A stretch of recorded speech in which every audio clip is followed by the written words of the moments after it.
अस्सलामुअलैकुम students, welcome to the bio Basri. आज का हमारा टॉपिक है Fischer to Haworth projection. Previous videos के अंदर हमने स्टडी किया है, उसमें हमने पढ़ा है कि कैसे मोनोसैकराइड जो है आइसोमेरिज्म बनाते हैं, किस तरह आइसोमेरिज्म इन कार्बोहाइड्रेट्स पाई जाती है, वन बाय वन हमने डिस्कस किया था। इस वीडियो के अंदर हम बात करेंगे कि किस तरह हमारे पास एक स्ट्रेट चेन फार्मूला, जिसको हम फिशर प्रोजेक्शन कहते हैं, इसको स्ट्रेट चेन फार्मूला भी कहते हैं और इसको फिशर प्रोजेक्शन भी कहते हैं, ये किस तरह एक रिंग स्ट्रक्चर में चेंज होता है। ये जो आप रिंग स्ट्रक्चर देखते हैं, ये किस तरह बनता है।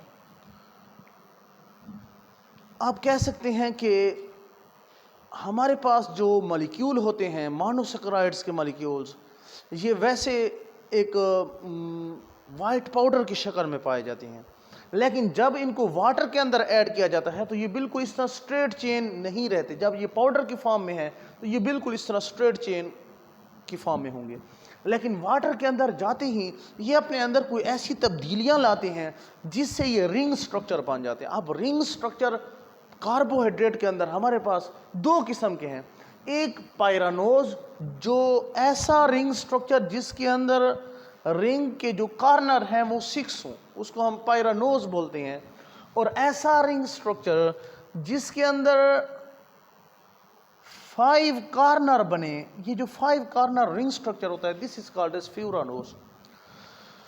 तो ये हमारे पास सबसे पहले ग्लूकोज है, इसको जरा देख लें। ग्लूकोज में हमारे पास ये एल्डिहाइड ग्रुप पाया जाता है, यानी कार्बन नंबर 1 के साथ जो है डबल बॉन्ड ओ अटैच्ड है। अब यहाँ पे जब हम इस मोनोसैकराइड को वाटर के अंदर ऐड करते हैं तो सबसे पहले यहाँ पर आप देखिए 2 बॉन्ड मौजूद हैं। एक बॉन्ड जो होता है, इसको एक होता है pi bond, this is a pi bond, और दूसरा हमारे पास होता है सिग्मा बॉन्ड। पाई बॉन्ड जो होता है ये काफ़ी वीक बॉन्ड होता है, और हम जानते हैं कि ऑक्सीजन मोर इलेक्ट्रोनेगेटिव है, ये इलेक्ट्रॉन्स को अपनी तरफ खींचने की सलाहियत रखती है, बहुत ज़्यादा रखती है। इलेक्ट्रोनेगेटिविटी कहते हैं किसी भी एटम्स की ऐसी एबिलिटी कि जिसके तहत वो इलेक्ट्रॉन्स को खींच सके। तो ऑक्सीजन के पास इलेक्ट्रोनेगेटिविटी ज़्यादा है, कार्बन के पास कम है। तो पाई बॉन्ड वैसे भी वीक बॉन्ड है, तो यहाँ के जो इलेक्ट्रॉन होते हैं वो कौन खींच लेता है, वो ऑक्सीजन खींच लेती है। अब ऑक्सीजन ने खींच लिया तो यहाँ पे क्या बन जाएगा, सिंगल बॉन्ड बन जाएगा, एक बॉन्ड की कमी आ जाएगी। दूसरा, यहाँ पे कार्बन नंबर 5 के ऊपर अगर आप देखें तो यहाँ पे H मैंने रेड कलर से शो किया हुआ है। ये H इस O को अकेला नहीं छोड़ता, ये H यहाँ से मूव करके यहाँ पे इसके साथ अटैच हो जाता है। अब जब ये H जो है उसके साथ अटैच होगा तो यहाँ पे इस तरह बन जाएगा। ये वाला H जो रेड कलर वाला है, ये देखिए यहाँ पे अटैच हो गया, लेकिन अभी भी कार्बन की 4 वैलेंसीज होनी चाहिए। कार्बन 4 बॉन्ड बना सकता है, तो यहाँ पे 3 बॉन्ड है, 1 2 3 बॉन्ड्स है, तो एक बॉन्ड पूरा होना चाहिए। जो यहाँ पे बेचारा एक ऑक्सीजन बचा हुआ है, ये भी अब कार्बन के साथ बॉन्ड बनाना चाहता है। तो यहाँ पर देखें एक इस तरह हमने एक बॉन्ड शो किया है जो कार्बन नंबर 5 और कार्बन नंबर 1 के साथ जो है वो लिंक्ड है।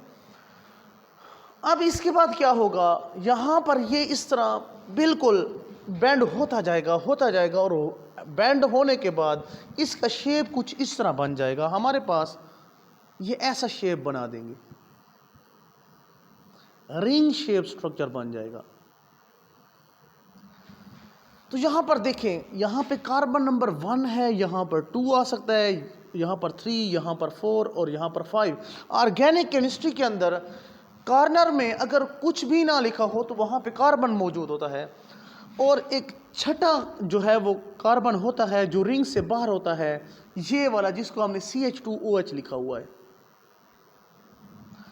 अब यहाँ पे ये इस तरह बन गया। तो अब मसला ये आता है कि अब यहाँ पे हम H और OH की तरतीब कैसे लिखें। तो इसके लिए हमारे पास एक ट्रिक है, उस ट्रिक के साथ हम बता सकते हैं कि यहाँ वाले H और OH हमने कैसे लिखने हैं। तो जो राइट साइड के ऊपर हैं वो H और OH जितने भी हैं जो राइट साइड के ऊपर हैं उनको आपने नीचे लिख देना है, जो लेफ्ट साइड के ऊपर हैं उनको आपने ऊपर लिख देना है। तो सबसे पहले यहाँ पर देखिए हमारे पास राइट साइड वाले जिनको हमने नीचे लिखना है, राइट साइड वाले नीचे, यहाँ पे OH आप लोगों ने नीचे लिख देना है। कार्बन नंबर 1 है इसके ऊपर, कार्बन नंबर 2 के ऊपर OH राइट साइड के ऊपर है, तो राइट साइड वालों को हमने फिर से नीचे लिख देना है। फिर ये हमारे पास कार्बन नंबर 3 है और यहाँ पे कार्बन नंबर 3 ये है, तो यहाँ पे राइट साइड पे H है तो इसको भी हमने नीचे लिख देना है। अब इसके बाद कार्बन नंबर 4 को देखें, कार्बन नंबर 4 के ऊपर हमारे पास जो OH है ये राइट साइड के ऊपर है, तो हम इस OH को भी नीचे लिख देंगे। अब कार्बन नंबर 5 के ऊपर जो राइट साइड के ऊपर मौजूद था वो सब बॉन्डिंग में इस्तेमाल हो गया है, तो यहाँ पे कुछ भी नहीं है कि हम जिसको नीचे मज़ीद लिख सकें। तो ये वाला H जो होता है ये ऐसे रोटेट हो जाता है और रोटेट होने के बाद ये जो CH2OH है इसको हम ऊपर लिख देते हैं, और चूंकि ये रोटेट होकर इधर आता है तो इसलिए हम यहाँ पे ये राइट साइड पे आता है तो हम इसको इधर H लिख देते हैं। अब आपने करना क्या है, फिर से ये जो लेफ्ट साइड के ऊपर है इनको हमने ऊपर लिखना है, तो आपने यहाँ पे 1 के ऊपर कार्बन नंबर 1 है, यहाँ पर भी कार्बन नंबर 1 है, तो यहाँ पे आप ये वाला H इधर लिख दें। कार्बन नंबर 2 यहाँ पे और ये कार्बन नंबर 2 यहाँ पे है, तो आपने क्या करना है, यहाँ पे H है तो यहाँ पे H लिख दें। कार्बन नंबर 3 यहाँ पे OH लेफ्ट साइड के ऊपर है तो ऊपर आप OH यहाँ पे लिख दें। इसके अलावा कार्बन नंबर 4 के ऊपर हमारे पास H जो है लेफ्ट साइड के ऊपर है तो यहाँ पे आप H लिख देंगे, तो ये आपके पास क्या बन जाएगा। वैसे भी कार्बन नंबर 5 के ऊपर वो पहले से सब कुछ मौजूद है, तो ये हमारे पास क्या बन गया, ग्लूकोज का रिंग स्ट्रक्चर बन गया, या इसको हम हावर्थ प्रोजेक्शन भी कहते हैं, हावर्थ प्रोजेक्शन।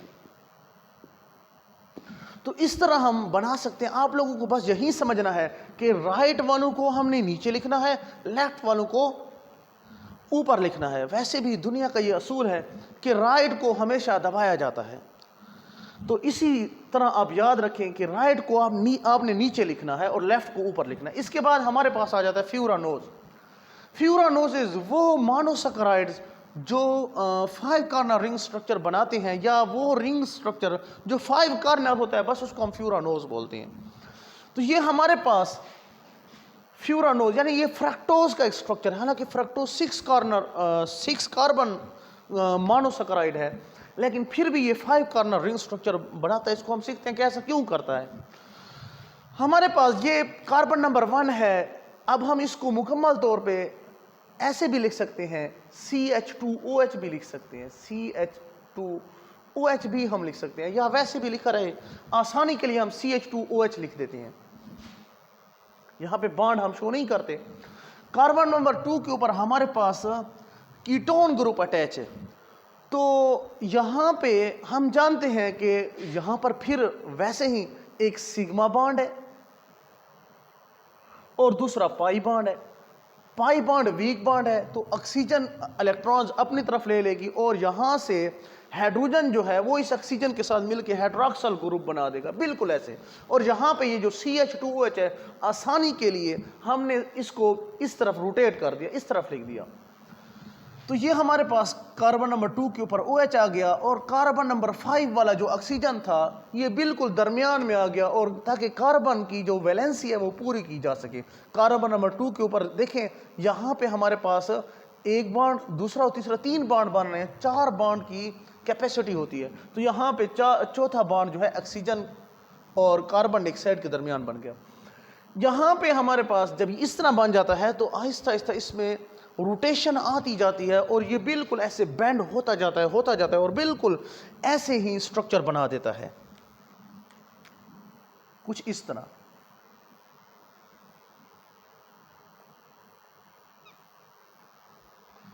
यहां पर अगर आप देखें तो आपके पास जो है ये हमारे पास कुछ इस तरह बनेगा कि कार्बन नंबर हमारे पास 1 इधर रहेगा बाहर की जानिब।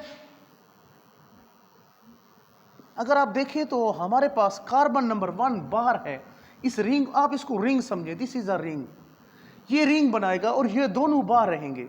हमारे पास ये एक बाहर है CH2OH, इसके बाद दूसरा जो बाहर है वो क्या है, इस तरफ है, ये वाला, ये भी बाहर की जानिब है, तो हम इसको भी बाहर कर देते हैं और यहां पे H था, CH2OH। अब आप क्या करें, अब आप बिल्कुल इसी तरह राइट को नीचे लिख लें और लेफ्ट को ऊपर लिख दें।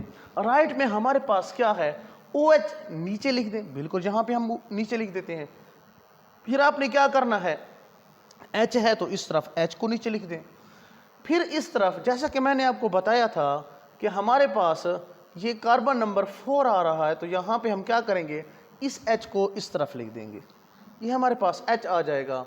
और इसके बाद नेक्स्ट हमारे पास यहाँ पे H रह जाएगा। तो ये इस तरीके से हम ये फ्रक्टोज का रिंग स्ट्रक्चर बना सकते हैं। अब हमने क्या करना है, ये लेफ्ट है तो लेफ्ट को हमने क्या करना है, ऊपर लिख देना है, इसको मैंने ऊपर लिखना था CH2OH, यहाँ पे हमारे पास H आएगा। और इसी तरह ये कार्बन नंबर हमारे पास 3 आ रहा है, तो 3 के ऊपर यहाँ पे OH आ रहा है, 4 के ऊपर यहाँ पे H आ रहा है। तो इस तरह हमारे पास जो है फ्रक्टोज का हावर्थ प्रोजेक्शन बन गया, हावर्थ प्रोजेक्शन बन गया। और ये हमारे पास फिस्चर प्रोजेक्शन है। तो ये था हमारे पास फिस्चर टू हावर्थ प्रोजेक्शन, जिसको हमने सीखा। उम्मीद है आप लोगों को समझ आई होगी। इंशाल्लाह नेक्स्ट वीडियो के अंदर मुलाकात होगी, तब तक के लिए अल्लाह हाफिज़।